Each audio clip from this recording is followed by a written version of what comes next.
Well, we're here at St. James, getting ready to start the clinic.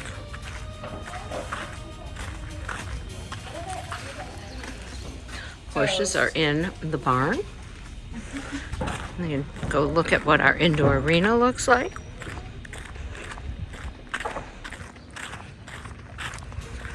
So beautiful.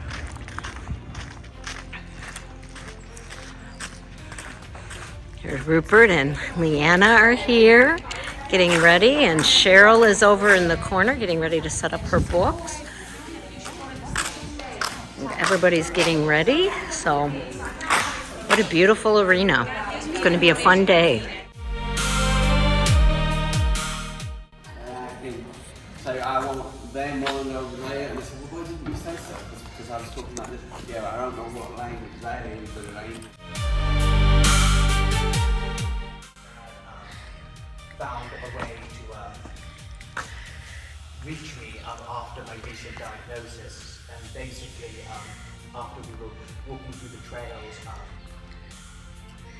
a low-lying floodplain behind a house that was heavily wooded. I took a different trail than usual, and I ran into the property of my father's neighbor's horse property, and then he saw that I had a direct connection with his herd's alpha mare, and so a bit later that year, which was over 20 years ago now, we would ride pretty much on a daily basis, and it would help me like see the exterior well, and I was also homeschooled by using similar elements as a result. And the looking forward of horses, I think, helped me communicate better, and it just promoted better oxytocin effect, as we discovered later on through other children. So, yeah, that's all I have to say.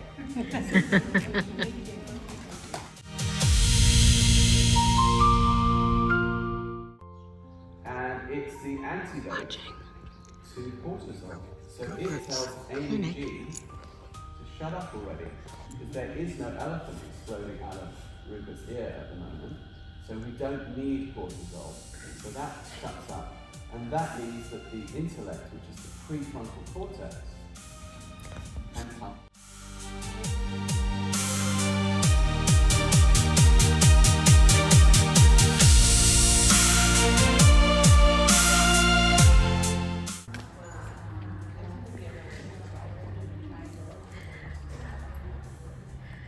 All of the beautiful ponies are getting ready to do their session.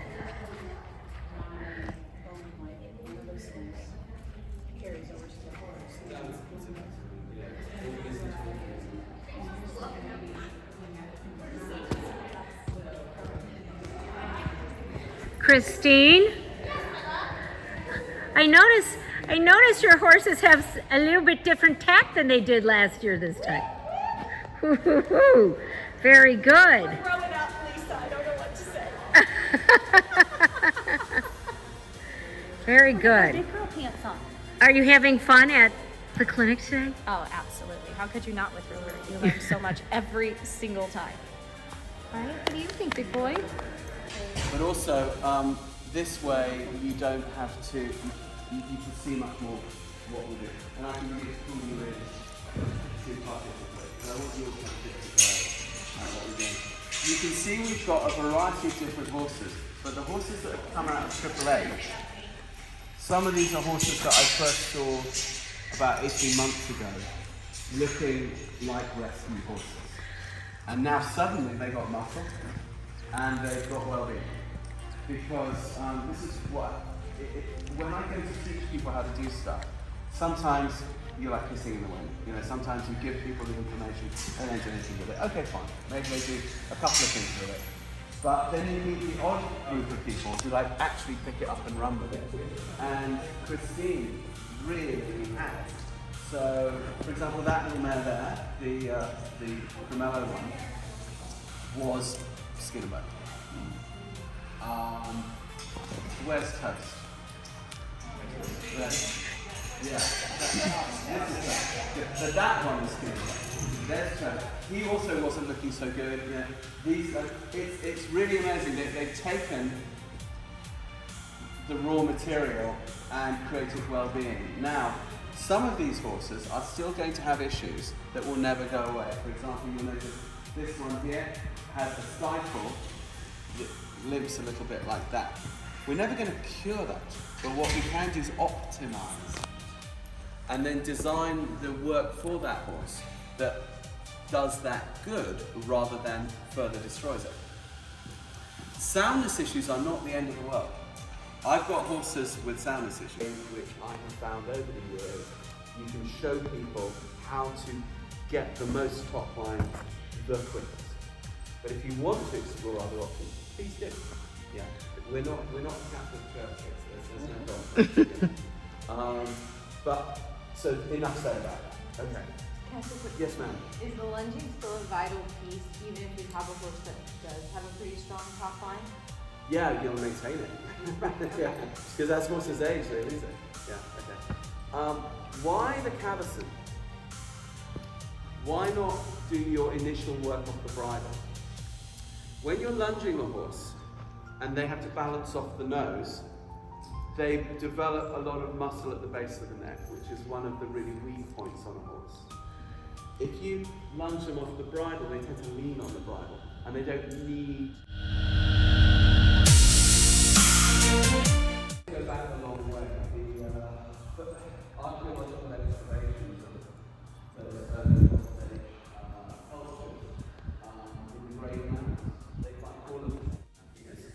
Other horses need to start at the wall. Good. Good. Oh my gosh, it's very nice. And we go back to pattern number 1. Okay, so you can see the horse is constantly crossing its midline. BDNF, brain-derived neurotrophic factor. You're going to get emotional intelligence as well as suppleness in the body this way. Good. And then we're going to come around. For my pattern 2, I kind of had to see if I've got a bit of space because I don't want to crash into Mike over there. So I start about here. He might need a bit more help this side. Yep, he does. Because he's a little bit stiffer. So I need to help him think that he's going a bit more forward with each step. Good man. I let him show me what works for him. Good. Do you see there where he needed to stop and think? Always stop and wait for your horse when they do that. Good, good, good. And back to pattern 1. Super job, super job. Okay. That will eventually become piano massage, fine chasing pirouettes. And when I say now, you're going to touch him here to the movable pace. So, when I say that, you touch him there, and you walk back 2 steps. You stop it. 3, 2, 1, walk back. That's it. And grip on the shoulder.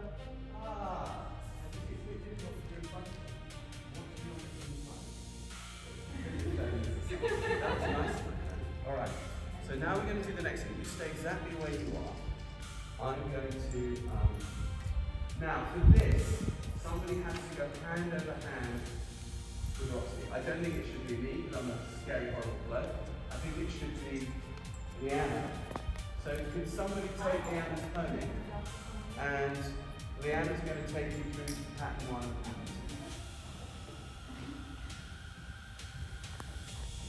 2. Big as you go. No, go.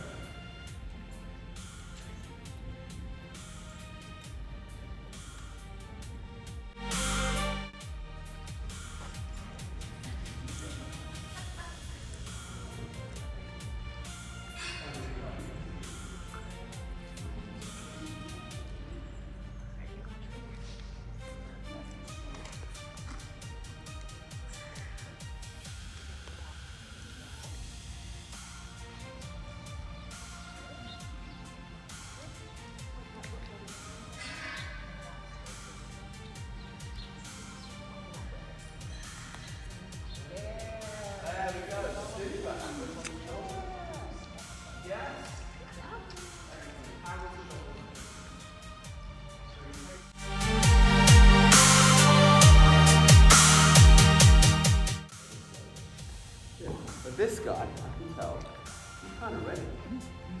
Good. Oh, that was generous. Thank you. You made me look like it. Yeah. Yeah. Ah, super. And he takes a break. Now we're incoherent. Now we're incoherent. Now we're incoherent. Whip on the shoulder. Good man. Ah. Good man. All right, now take the lead rope on that side. The same deal. Take her that way. Tappy, tappy, tappies, no pulley pulleys, right? Pulley pulleys make the horse go backwards. Tappy, tappies bring the horse forward. Whip on the shoulder. Good job. Now, okay, you need to do the same for her, right? Here is her lead rope, okay? First, you mustn't go tappy, tappy, tappy. First this way, and then you bring that one in. So 1, 2, 3, off we go. Tappy, tappy. Now go to the right. To the right. Okay, stop a second. Tiny little.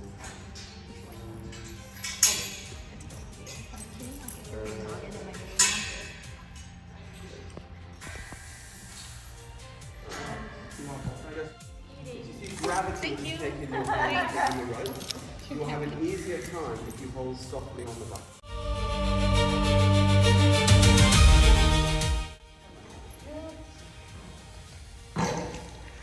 So I want you to notice a couple of things. Look at my left arm. It does not go out. Right? It stays at my side as if I was riding, with my thumb on top. Good man. So it stays relaxed at my side, with the elbow raised. Good man. Good man. Super job. Yeah. Happy too. Good man. Yes. Excellent. Yes. And then we come here. Now, when I've got a new horse, I only use the whip to the degree that the horse can handle. I also touch along the shoulder, the neck, to help move them. But I want the horse to be able to accept this. Why? Because eventually I need to be able to touch here, to get other effects. So I want the horse to be kind of okay with it. And come forward. So I just bring him forward, if he does that. And I let him have a little conversation with me about his grumpiness, because that's what quarter horses do. And that's okay. Good, yes. Good man. Good man. Super. And I just let him be with that. And now what I'm going to do, because we don't have a pair of side reins here that are fitting him, I'm going to go to the bridle reins, which is stage 2. This often happens. Quarter horses, does anyone here have quarter horses? Yeah? Quarter horses are notoriously grumpy. They are possibly the grumpiest breed out there. They are basically made by grumpy Americans for grumpy Americans. And you often find that the real quarter horse people are a real grumpy lot. So they a little bit have it in their genetics. They've had to kind of work with it. And what they don't like is changes of job description. They always like to contact the union boss and take industrial action. That's it. Good. There we go. Now do you see I've got a much less bend, right? Yeah. How am I controlling that? No, the outside rein. And this is why you don't teach people this to begin with. It's teaching. Teach them what to calibrate first. The amount of calibration I have to feel for that outside rein contact comes after you've been doing this for about a month. Right. At first, it's too tricky. Yeah. But this horse, because the side rein is too small for him, I have to go straight. So this is like a little sneak preview of the second phase. And now do you see how he tries to bully me with his shoulder? What do I do? I need to put my finger in his neck. That's it. Then I can bring him on. So 3, and then I can go up. That's it. That's it. So could you? That's it. 1 second, just let me do this and then I'll answer.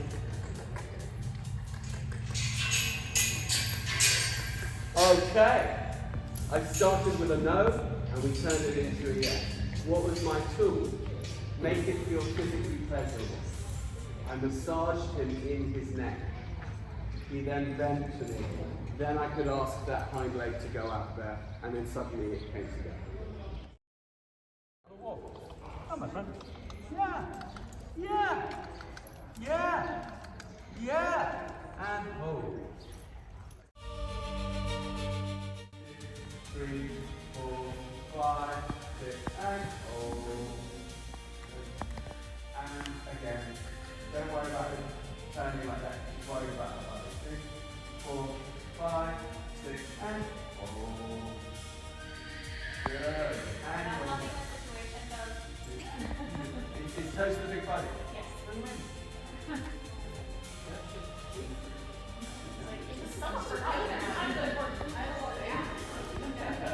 Good. Now we're going to come to halt and go the other side. So can you go the other way? So you want to move to the inside.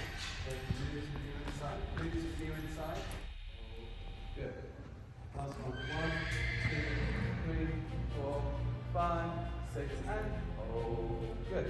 Now, just keep going that second bit. Just keep moving again. Can you really turn to the horse parking? And then we will figure out our shift. Alright, I will need. Good. And forward. 1, 2, 3, 4, 5, 6, and oh, okay. That make a big difference. That's very nice. Okay, and forward.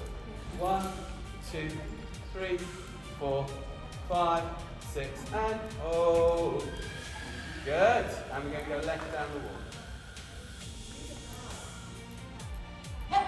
1, 2, 3, 4, 5, 6, and hold. And now, back up and we go forward. And just keep that head a little bit lower. 1, 2, 3, 4, 5, 6, and hold. Good, and back, back, back, back, back, super, and forward. Then when you back up, they give the back and the hind legs come in. You saw that one stop she did, but the hind legs come in. Yeah. That's kind of the idea. Then you move, when you've done that a few times and the horse is comfortable with that, then you do the just keep walking, because then the hind legs are a little bit under the point of gravity, and you come slowly, slowly, slowly. And then I have to test what is the right acupressure point that will get that first thing. Sometimes some horses it's behind the fetter, some it's halfway up the butt, some it's the base of the tail, some it's the croup.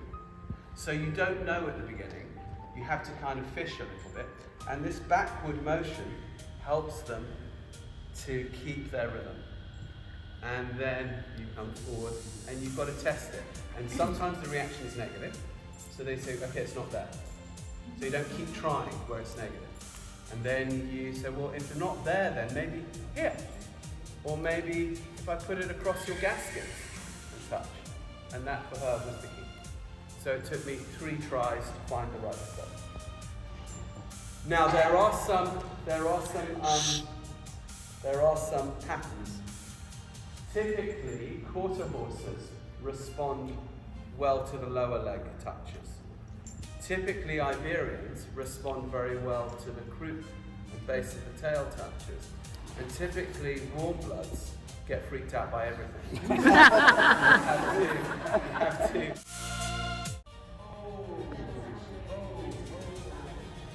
just stand there.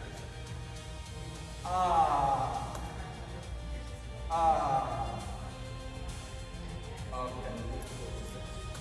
1, 2, 3, 4, 5, 6, and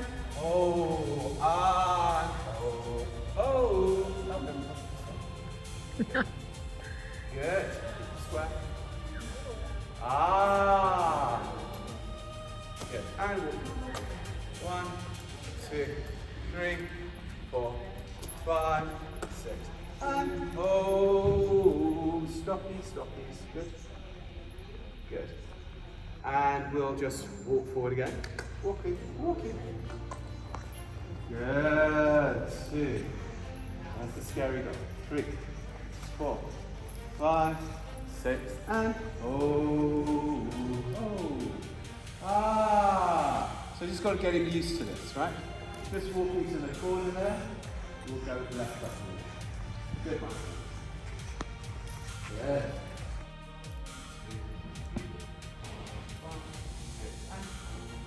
And we come back, and back, and back, and back, and beautiful, and forward. That's it. You got it.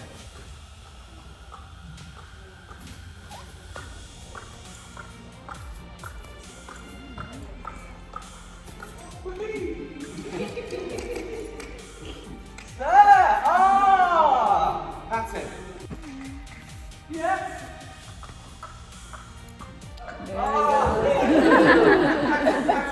go. Needs to know that was actually good.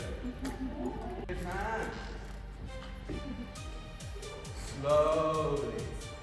Good. Yes.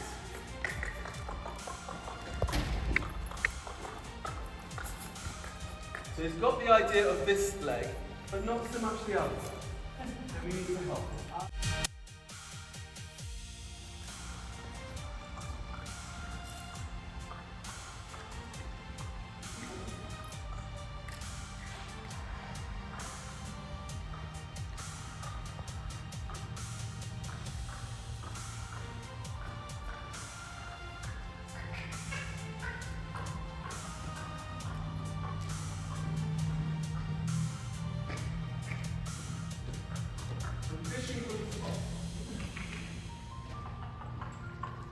There it is. Ah!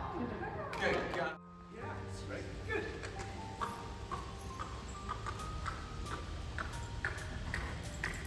Good. Forward.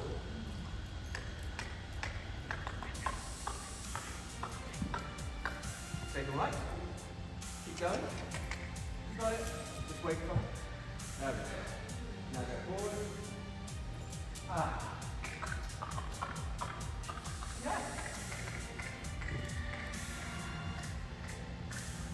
Oh, beautiful. Okay. Yeah. Now I scrunch it like a pair of socks towards me. And I put my left thumb in here. And I am good to rock and roll. I want one hand on each side of the spine. Now change to right, so you're on the right side. Oh, this is That's good. good. Now I'm understanding you. Hi. Okay, good. Alright, so do you want, you take on the back one? Okay. Alright, here we go. I'm going to do something. Going to do something.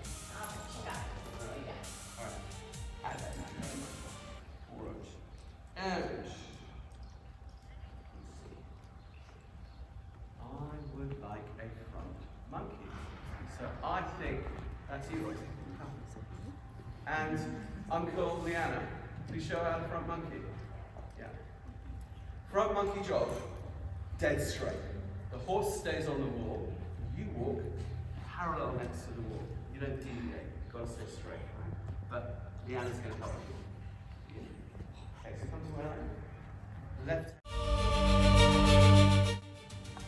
1, 2, 3, 4, and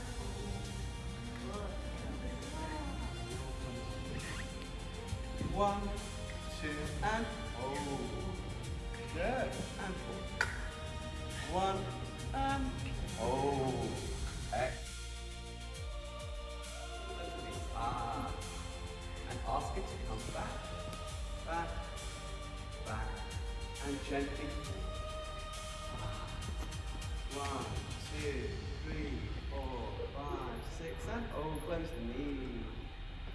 And ask him to come back. Super. Forward swing.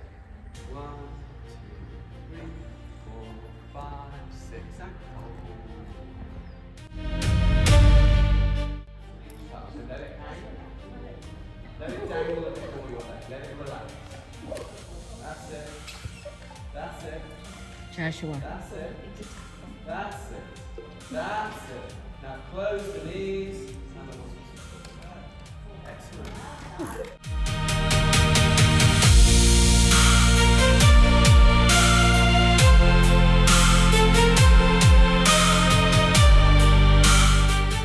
Sensitive nervous system. Suddenly everything's bothering you.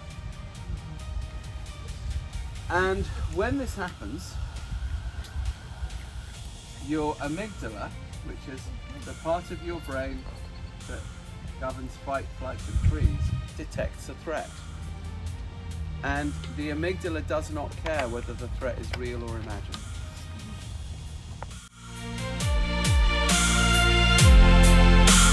And without him like really knowing me personally, he was able to like connect with what he does, and then he was explaining like how they use the horses for therapy for people that's like foster kids, formerly incarcerated, kids with special needs, and even like hearing you today, like also introduced to us like how a lot of the horses is mistreated and things like that. So I was interested in and then it was like, you know, I went through all the stuff I went through, was in a documentary, Emmy Award winning and stuff like that. And it's What's the name of the documentary? Art and Crimes by Crimes, and I was just in it. It's about another artist that has a similar story to like me, but I